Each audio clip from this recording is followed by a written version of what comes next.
ഇന്നത്തേത് വെറും 5 മിനിറ്റ് കൊണ്ട് തന്നെ നമുക്ക് വളരെ സിമ്പിളായിട്ട് അടിപൊളി ടേസ്റ്റിൽ ഒരുക്കിയെടുക്കാൻ പറ്റിയിട്ടുള്ള സ്പെഷ്യൽ സ്നാക്ക് റെസിപ്പിയാണ് കേട്ടോ.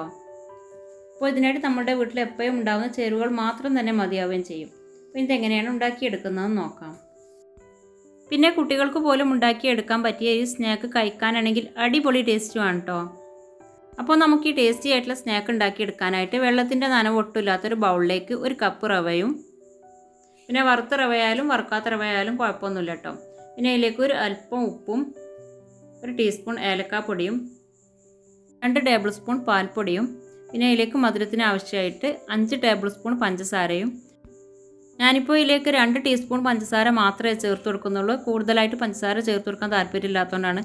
ഇത് കൂടുതൽ മധുരമൊന്നും ഉണ്ടാവുകയല്ല. ഇനി കൂടുതലായിട്ട് മധുരം വേണമെന്നുള്ളവരാണെങ്കിൽ 5 ടേബിൾ സ്പൂൺ പഞ്ചസാര ചേർത്ത് ഇതെല്ലാം കൂടെ നന്നായിട്ട് മിക്സ് ആക്കിയിട്ട് എടുക്കാം. നല്ലപോലെ തന്നെ മിക്സ് ആയിട്ട് വന്നതിന് ശേഷം ഇതിലേക്ക് ഒരു മുട്ട പൊട്ടിച്ച് വയ്ക്കാം. മുട്ടയും കൂടെ ചേർത്ത് കൈകൊണ്ട് തിരുമ്മി നല്ലപോലെ യോജിപ്പിച്ചെടുക്കാം. നല്ലപോലെ യോജിച്ച് വന്നതിന് ശേഷം നമുക്കിതൊന്ന് കുഴച്ചെടുക്കാം. പിന്നെ ഇതിലേക്ക് വെള്ളമൊന്നും ഒഴിച്ചു കൊടുക്കേണ്ട ആവശ്യമില്ല. നമുക്ക് ഈ ഒരു മുട്ട വെച്ചിട്ട് തന്നെ കുഴച്ചെടുക്കാനും പറ്റും. പിന്നെ നമ്മൾ എടുത്തിട്ടുള്ള മുട്ട വലുപ്പം കുറവൊക്കെ ആണെങ്കിൽ നമുക്കിത് കറക്റ്റായിട്ട് കുഴച്ചെടുക്കാൻ പറ്റിയെന്ന് വരില്ല. അങ്ങനെയാണെങ്കിൽ 1-2 ടേബിൾ സ്പൂൺ പാൽ ചേർത്തിട്ട് കുഴച്ചെടുത്താലും മതിയാവും. പിന്നെ മുട്ടയുടെ വലുപ്പം കൂടിപ്പോയാലും നമുക്കിത് കുഴച്ചെടുക്കുമ്പോൾ കയ്യിലേക്ക് കൂടുതൽ ഒട്ടി പിടിച്ചുകൊണ്ടിരിക്കും. അങ്ങനെയാണെങ്കിൽ അല്പം റവ കൂടെ ചേർത്തിട്ട് നന്നായിട്ട് കുഴച്ചെടുത്താലും മതിയാവും. നന്നായിട്ട് കുഴച്ചെടുത്തതിന് ശേഷം നമുക്കിത് 2 മിനിറ്റെങ്കിലും റെസ്റ്റ് ചെയ്യാനായിട്ട് മാറ്റി വെക്കാം. കൂടുതൽ സമയമൊന്നും വെക്കരുത്. ഒരു 1.5-2 മിനിറ്റൊക്കെ വെച്ചാലും മതിയാവും. ഇപ്പോൾ 2 മിനിറ്റൊക്കെ കഴിഞ്ഞിട്ടുണ്ട്. നമുക്ക് ഈ അടപ്പ് തുറന്ന് നേരത്തെ കുഴച്ച് മാറ്റി വെച്ച ഡോയിൽ നിന്നും അല്പമായി കയ്യിലേക്ക് എടുത്തിട്ട് ചെറിയ ചെറിയ ഉരുളകളാക്കിയിട്ടൊന്ന് ഉരുട്ടിയെടുക്കാം. ഇപ്പോൾ കയ്യിലേക്ക് ഒട്ടി പിടിക്കൊന്നുമില്ല. ഇനി അഥവാ ഒട്ടി പിടിക്കുമെന്ന് തോന്നുവാണെങ്കിൽ നമുക്ക് കയ്യിലേക്ക് ഒരല്പം എണ്ണ ഒന്ന് സ്പ്രെഡ് ചെയ്തെടുത്താൽ മതി കേട്ടോ. എന്നിട്ട് കയ്യിലേക്ക് ചെറിയ ചെറിയ ഉരുളകൾ എടുത്തിട്ടൊന്ന് ഉരുട്ടിയെടുക്കാം. അപ്പോൾ കൂടുതൽ വലിപ്പത്തിൻ്റെ ഒന്നും ആവശ്യമില്ല. പിന്നെ ഒട്ടും സ്ക്രാച്ചൊന്നും ഇല്ലാത്ത രൂപത്തിൽ വേണം നമ്മളിത് ഉരുട്ടിയെടുക്കാൻ കേട്ടോ. അല്ലെങ്കിൽ നമ്മളിത് ഫ്രൈ ആക്കി എടുക്കുന്ന സമയത്ത് പൊട്ടിപ്പോവും. അതുകൊണ്ട് ഒട്ടും സ്ക്രാച്ച് ഇല്ലാത്ത വിധത്തിൽ നന്നായിട്ട് തന്നെ ഉരുട്ടിയെടുക്കാം. ഇപ്പോൾ ഇതെല്ലാം തന്നെ ഉരുട്ടിയെടുത്തിട്ടുണ്ട്. പിന്നെ നമ്മളിത് ഉരുട്ടിയെടുത്തതിന് ശേഷം കൂടുതൽ സമയമൊന്നും ഫ്രൈ ചെയ്യാതെ വെക്കരുത്. പെട്ടെന്ന് തന്നെ ഫ്രൈ ആക്കി എടുക്കുകയും വേണം കേട്ടോ. അപ്പോൾ നമ്മളിത് ഉരുട്ടിയെടുക്കുന്ന സമയം തന്നെ നമുക്കിത് ഫ്രൈ ആക്കി എടുക്കാനായിട്ടുള്ള പാൻ അടുപ്പിലേക്ക് വെച്ചിട്ട് ഇതിലേക്ക് ഓയിലും ഒഴിച്ച് കൊടുക്കാം. അപ്പോൾ ഒരുപാട് മുങ്ങിക്കിടക്കും പാകത്തിലൊന്നും ഓയിൽ ഒഴിച്ച് കൊടുക്കേണ്ട. നമ്മളിത് ഷാലോ ഫ്രൈ ആണ് ചെയ്തെടുക്കുന്നത്. അങ്ങനെ ചൂടായ ഓയിലിലേക്ക് നമുക്കിത് ചേർത്തിട്ട് ഫ്രൈ ആക്കി എടുക്കാം. അങ്ങനെ തിരിച്ച് മറിച്ചൊക്കെ ഇട്ടിട്ട് നമുക്കിത് ഫ്രൈ ചെയ്തെടുക്കാം. പിന്നെ ഹൈ ഫ്ലെയിമിൽ ഇട്ടിട്ടൊന്നും ഫ്രൈ ആക്കി എടുക്കുകയും ചെയ്ത് റവ ആയതുകൊണ്ട് പെട്ടെന്ന് തന്നെ കരിഞ്ഞു പോവുള്ളൂ. ഉൾഭാഗം അങ്ങോട്ട് വെന്ത് കിട്ടില്ല.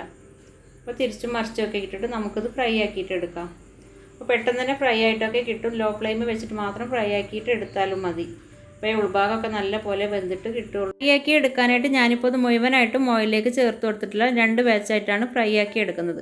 അപ്പോൾ ഇതൊന്ന് ഫ്രൈ ആയി കിട്ടിയതിന് ശേഷം നമുക്ക് ബാക്കിയുള്ളതും ഫ്രൈ ചെയ്തെടുക്കാം. അപ്പോൾ വളരെ പെട്ടെന്ന് തന്നെ ഫ്രൈ ആക്കി എടുക്കാനും പറ്റും. പിന്നെ ഉൾഭാഗം നല്ല സോഫ്റ്റും പുറംഭാഗം നല്ല ക്രിസ്പി ആക്കി പലഹാരം കഴിക്കാനാണെങ്കിൽ അടിപൊളി ടേസ്റ്റുമാണ് കേട്ടോ. ഇപ്പോൾ അത് നമ്മുടെ അടിപൊളി ടേസ്റ്റിലുള്ള സ്നാക്കൊക്കെ ഒന്ന് ഫ്രൈ ആയിട്ട് നല്ല പോലെ കളറൊക്കെ ചേഞ്ച് ആയിട്ട് ഗോൾഡൻ ബ്രൗൺ കളറായിട്ട് വന്നിട്ടുണ്ട്. നമുക്കിതിന് ഓയിലിൽ നിന്ന് മാറ്റാം. അപ്പോൾ അങ്ങനെ ഓയിലി ആയിട്ടുള്ള സ്നാക്കൊന്നും അല്ല. നമ്മൾ ഒഴിച്ച് കൊടുത്തിട്ടുള്ള ഓയിലൊക്കെ പാനിൽ തന്നെ ബാക്കി ഇരിപ്പുണ്ട്. നമുക്കിനി ഇതിലേക്ക് ബാക്കിയുള്ളതും കൂടെ ചേർത്തിട്ട് ഫ്രൈ ചെയ്തെടുക്കാം. അപ്പോൾ സ്നാക്കൊക്കെ മുഴുവനായിട്ട് ഫ്രൈ ചെയ്തെടുത്തിട്ടുണ്ട്. നമുക്കിതൊന്ന് കൈകൊണ്ട് പൊട്ടിച്ച് നോക്കാം. പെട്ടെന്നൊന്നും പൊട്ടിയിട്ട് വരുന്നൊന്നുമില്ല. നല്ല ക്രിസ്പി ആയിട്ടുള്ള സ്നാക്കാണ്. ഉൾഭാഗം നല്ല സോഫ്റ്റാണ് കേട്ടോ. കഴിക്കാനാണെങ്കിൽ അടിപൊളി ടേസ്റ്റുമായിട്ടുള്ള ഈ സ്നാക്ക് എന്തായാലും ഉണ്ടാക്കി നോക്കാം. വളരെ കുറഞ്ഞ ഇൻഗ്രീഡിയൻസ് വെച്ചിട്ട് നമ്മളുടെ മക്കൾക്ക് പോലും സിമ്പിളായിട്ട് ഉണ്ടാക്കി എടുക്കാൻ പറ്റിയുള്ള സ്നാക്ക് കഴിക്കാനായിട്ട് അടിപൊളി ടേസ്റ്റ് തന്നെയാണ് കേട്ടോ.